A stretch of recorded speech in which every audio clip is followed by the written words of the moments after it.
All right, let's do the top 5 and get Okay. out of here. Yeah. All right. 3, 2, 1. All right, Mike, this is our top 5 on the albums and or not. Well, we'll talk about the albums in a second, but the songs of the Jacksons. I was almost getting ahead of myself because I wanted to sneak this one up on you, but why don't we just do this now since I flubbed the intro here? I want you to rank. Sure.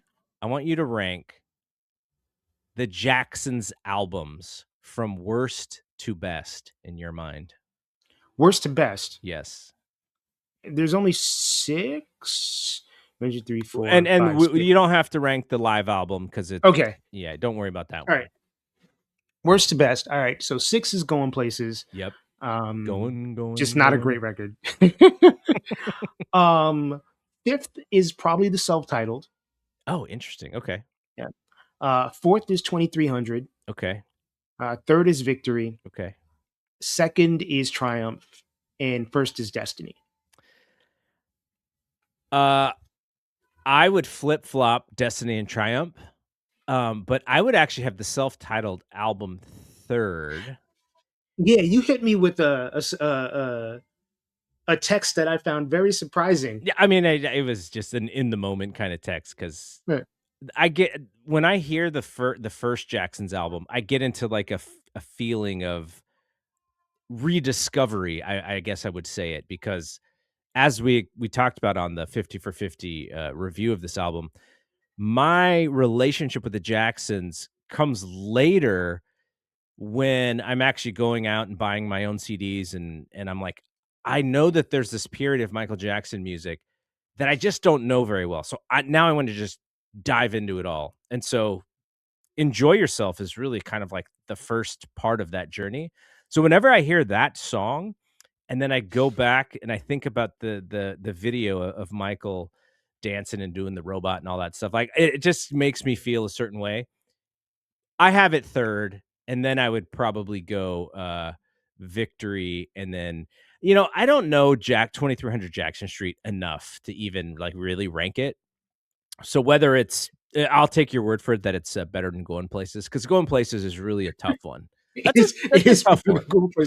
It's not difficult to be better than Going Places. Okay, so let's do our top 5 here. These are our top 5 Jackson's tracks. We're not talking about Jackson 5. We're not talking about Michael's solo tracks. We're talking about tracks exclusively cut as the Jacksons. I have some honorable mentions, and I wanted to get your thoughts on one specifically, because there's one song on Going Places that I really love, but it's in that really syrupy Michael zone that is sometimes hit and sometimes miss. Oh no. And it is Find Me a Girl. Oh, I thought you were going to say a different song. No, you were thinking Heaven Knows I Love You. Yeah. I have a little bit of an affinity for that song. But no, I think Find Me a Girl is a good song. But I do too. I think some people may kind of, think it's a little too puppy dog eyes, Michael. It's corny, but he was 18, 19 years old. Mm-hmm. It is an appropriate puppy love kind of song. But also he's like, isn't there a part where he's like, and the brother's like, what you gonna do? He's like, I'm gonna make sweet love to you, baby, like that. And I'm like, all right. It's a very like smooth, like R&B ballad in sort of like the OJ zone or like, something similar to what Gamble and Huff were doing at the time with like Teddy Pendergrass. Like they're trying to make him like kind of a lover man sort of. So I get it. I mess with that song. Another one on my honorable mentions is Good Times. Good Times is a great song. Yeah. Yeah, that's a great song. I can distinctly remember where I was the first time I heard that song, and I just moved to Michigan. It's late summer, early fall of 1984, and very common to R&B stations at the time. After like 9 o'clock, it would hit the quiet storm, and it would be just like slow jams. And Good Times came on. And I was like, I've never heard this song before. It's clearly Michael Jackson singing. When did this song come out? And come to find out it was on the first Jackson's album. But that's also a great song. Also in my honorable mention, I feel like Walk Right Now was specifically made because they know that they could really perform an incredible set to that song. Like, But they never performed it live. I know, I just see I think dancing when I hear that song, like, just the way that it is, it's just like, "Oh, this is, like, would've been perfect for a live concert." Yeah, I agree. And then my other one is, and I had to leave this off because I didn't want too many songs from Triumph, but, Lovely One. I really love Lovely One. Okay, that song is weirdly worn off of me. But I will say, several years ago, someone who is fairly famous and has an afro and wears a afro pick in his hair sent me some stems of songs from the Triumph album, and Lovely One, or like demos. Uh-huh. And Lovely One was one of them. So I still have that in my iTunes library. Thank There you you, go. mystery person with the afro and the pick. That person's got stems, man. He talks about stems, sending people stems a lot. His in He was his also music, like, if you if you say he was like, if anything. you tell anybody I own this, Randy and LA Reid will kill me. It's been 10 years, so I'm not I feel like I can blow it up now. Like, But how many gigabytes of files does this man have on his computer? as many gigabytes as exist, all of the gigabytes. Whatever he's doing, he needs to back it up like 3 times. Seriously. It has to be multiple times backed up so he doesn't lose it because he I'm is assuming he has stuff like locked in a safe. yeah. Like, yeah. Alright, so let's get into our top 5. How do you wanna do this? Do you wanna go from 5 to 1 and we trade off, or do you wanna read your list, or what do you wanna do? Let's do 5 to 1. Um, but I'm actually going to let you start. Okay. I mentioned, my affinity for the first Jackson's album because of my rediscovery of their music. "Enjoy Yourself" is one of the happiest songs that I can hear. Like, if I just wanna be happy, if I just wanna be, like, in a good mood, like, "Enjoy Yourself" is probably in the top 10 of all the songs that I know that just make me happy. It's a very happy song. Yeah. So I respect that. Um, my number 5, we mentioned it actually during the 50 for 50 episode when we were talking about victory for a little bit. One More Chance Yeah. is my number 5. And I just think Randy was so in his bag on that song. Janet covered it, Yeah, she actually. did. Yeah. And I remember buying the cassette single for If and being completely geeked out that she had covered that song. I Um, actually know that song probably equally the same from both, but I wonder how many people know that more for Janet than I mean, it was a B-side, so it's not like it got like major play or anything like that. And I think mm, at that time, anyway, I can't speak for now because of the internet. Um, but you know, the people who bought that single were like, "Oh, she did Randy's song yeah. on the B side," because it was never One More Chance on the Jacksons album was never a single, but it was one of those songs that like if you were a real one, if you were like a fan, like you knew that song. And Mhm. also worth mentioning, um, a year after Victory came out, Phil Collins released a song called One More Night that is pretty much Yes. exactly One More Chance. Yes. He had his headphones on when that Victory album came out. He certainly did. And this is not the same song, but there was a Jackson song called Right, "One More song called One More Chance," Chance. which is a Yes. good song too. It's fine. Um, okay, so what is your number 5? That was my number 5. Oh, sorry. Enjoy Yourself, One More Chance. I gotta write these down because we are gonna put a playlist together. Playlist together. That is Um, correct. and okay, so my number 4 is, "Shake Your Body." I you can't go wrong with that song. And you know, my favorite version might be the version that they do on the live album. Mhm. It's so like they close the show with it. And I think they close the shows on the Victory tour with it too. And it's just such like a, again, you talk about like feel good songs. It's such a great song. And again, for those of you who want to go on YouTube and check some of this stuff out, type in Jackson's American Bandstand or Jackson's Soul Train. I think it's American Bandstand. And they perform Shake Your Body on that show. And it's such a fun performance. The brothers are all wearing like these tight baby blue spacesuits that, a little weird looking, but it was the 70s. That was the time. And then they stage this thing where like they invite people in the audience to come dance with them, and then a cop comes and breaks it up, and then it turns out the cop is a dancer too and starts dancing. It's very campy, but it's a fun performance. All right, what is next for you? My number four is the title track to Destiny. It's Interesting. Yeah, it's an acoustic ballad. It's very unlike something that you would associate with Michael Jackson. Mhm. But he sings it beautifully. I said in the 50 for 50 episode, some of the songs that Michael sang on those early Jackson's albums are him telling on himself. Mhm. And I think that song is very telling of just where Michael's head was at as someone who's a young man in his late teens, early 20s, trying to figure himself out. Mhm.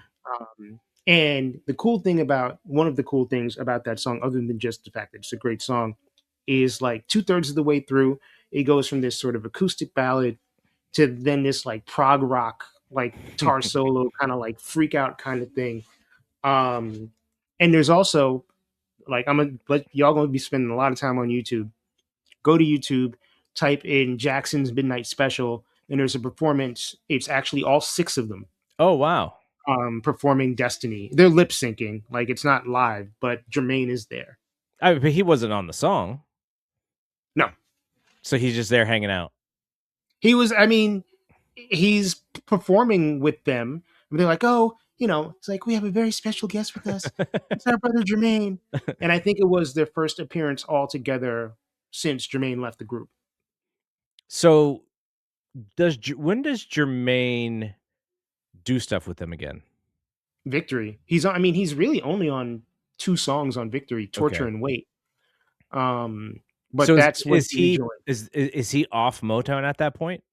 Yes. He had left Motown, joined Clive Davis at Arista.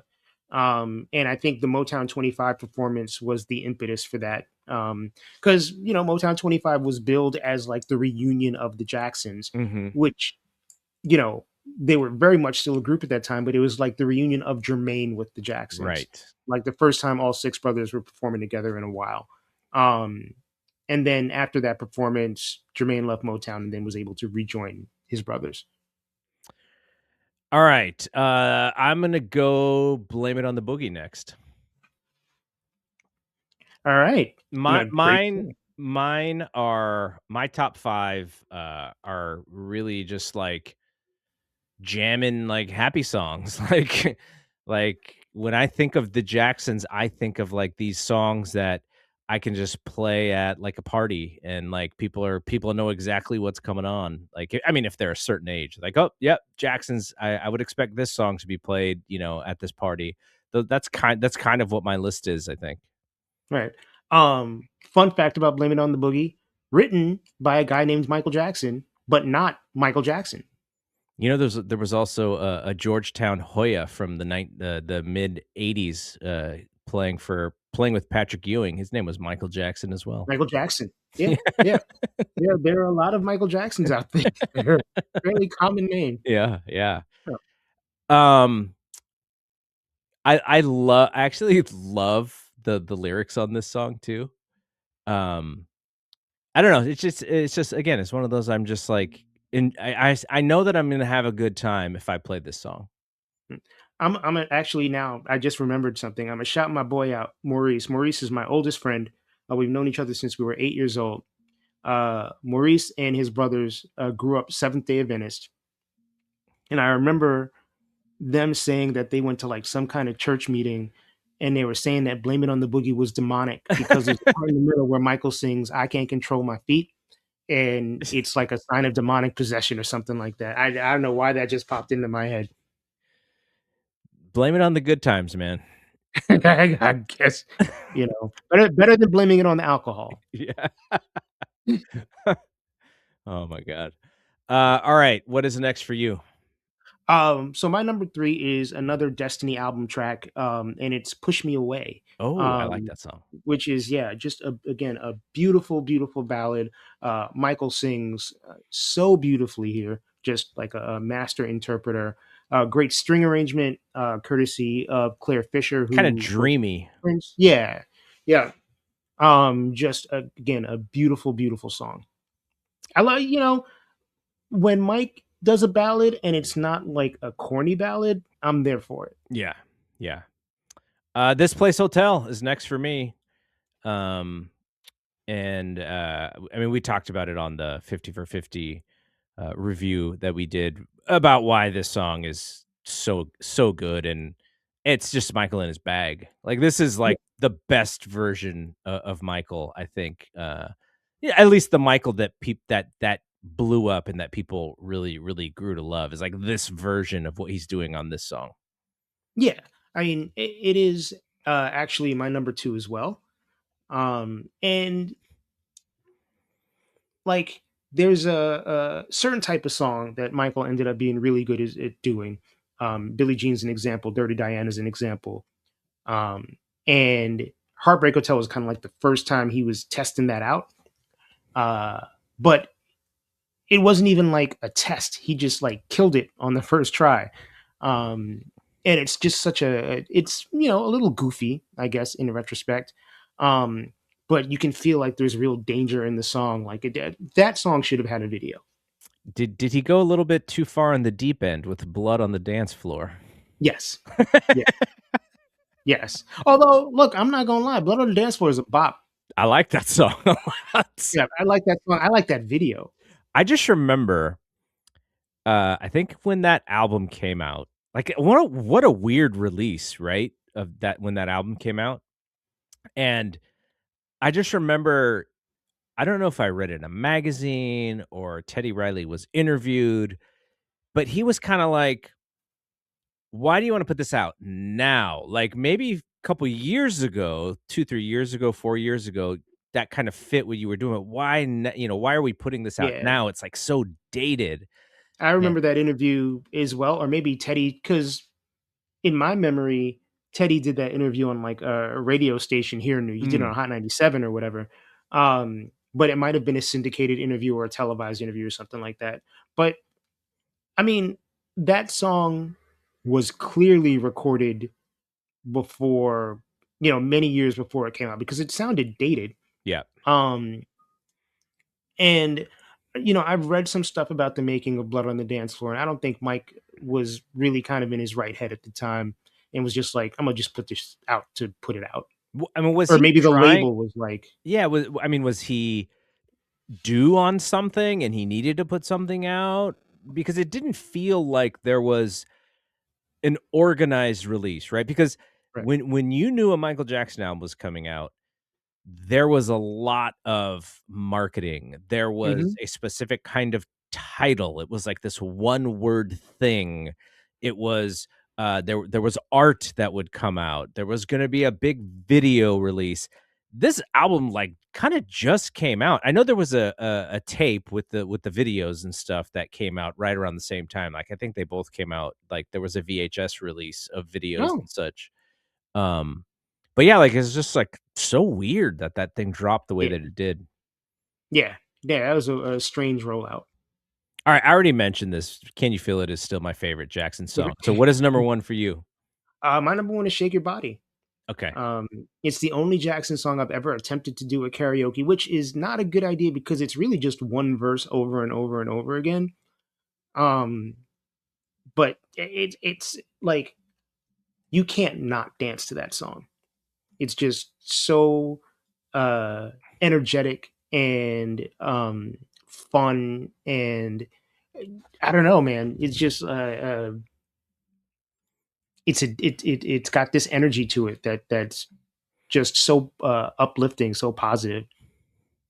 Shake your body, your lovely Yeah, body. yeah. I can imagine. You know, there's a part of me that sometimes wishes I was maybe like 10 or 15 years older, so I would have had the chance to like go into dance clubs or discos and like dance to this music when it Mhm. was just coming out, to feel the reaction from people. And I can just imagine when, you know, in the 1979 or whatever, when people are on a dance floor and this song comes on, just having them lose their minds. Studio 54, would that have been a spot? Yeah, it would have been the spot. Yeah. Yeah. You always hear, crazy stories about Studio 54. I mean, Janet has even like done interviews where she was like, "Yeah, I was 10 years old at Studio 54. I should not have been there."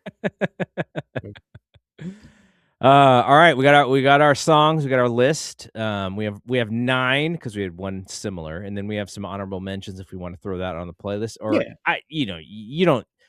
I let Mike be the mixologist here for We'll these playlists. we'll throw some He can Easter eggs in he there, can like, put we'll do whatever he we'll wants on yeah, these things because I know he's going to put them in a really good order. So, all right, that is it from here. So we'll be back at some point. We're so far we're weekly with our releases, so you'll at least have one.